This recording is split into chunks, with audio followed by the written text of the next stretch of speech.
माँ, कल मैं बाजार जा रहा था। रास्ते में मैंने तुम्हारे ही शक्ल का एक बूढ़ी औरत को देखा।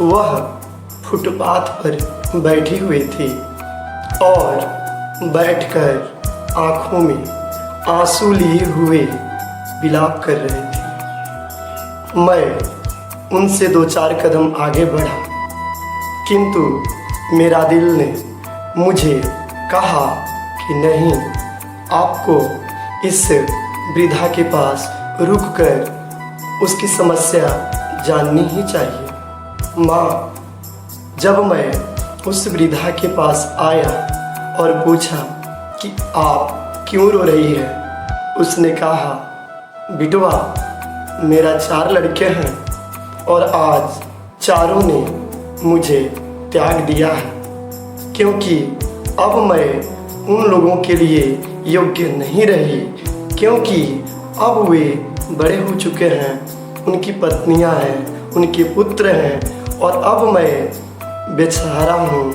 लाचार हूँ, मैं उन लोगों को कुछ दे नहीं सकती। इसलिए धीरे धीरे चारों पुत्रों ने मेरा साथ छोड़ दिया। बेटा, आज मैं कहाँ जाऊँ?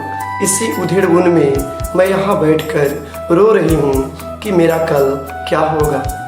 माँ, जब मैं उस वृद्धा की बात को सुना तो मेरी आंखें नम हो गई और तू याद आने लगी, क्योंकि अब तो तू मेरे पास नहीं है, क्योंकि तू बहुत ही प्यारी थी।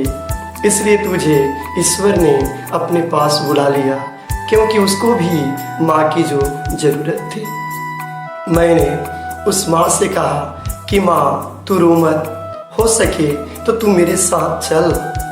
उसने कहा कि नहीं बेटा, मैं कब तक इधर उधर भटकती रहूँगी। मैं तो ईश्वर से यही विनती करती हूँ कि हे ईश्वर, यदि किसी को संतान दे तो मेरे संतान की तरह संतान न दे। यह बात सुनकर मैं हतप्रभ रह गया, क्योंकि तू तो माँ दुआ देती थी। आज ये माँ दुआ न देकर बद्दुआ दे रही है, क्योंकि आज ये माँ अपनों से ही बिछड़ चुकी है, अपनों से ही हटा दी गई है, अपनों ने ही इन्हें त्याग दिया है। मेरे साथियों, मैं ये प्रसंग इसलिए रखा कि माँ का कद्र कीजिए, माँ का इज्जत कीजिए। यदि माँ है तो आपके पास जन्नत है, माँ नहीं है तो आपके पास कुछ भी नहीं है।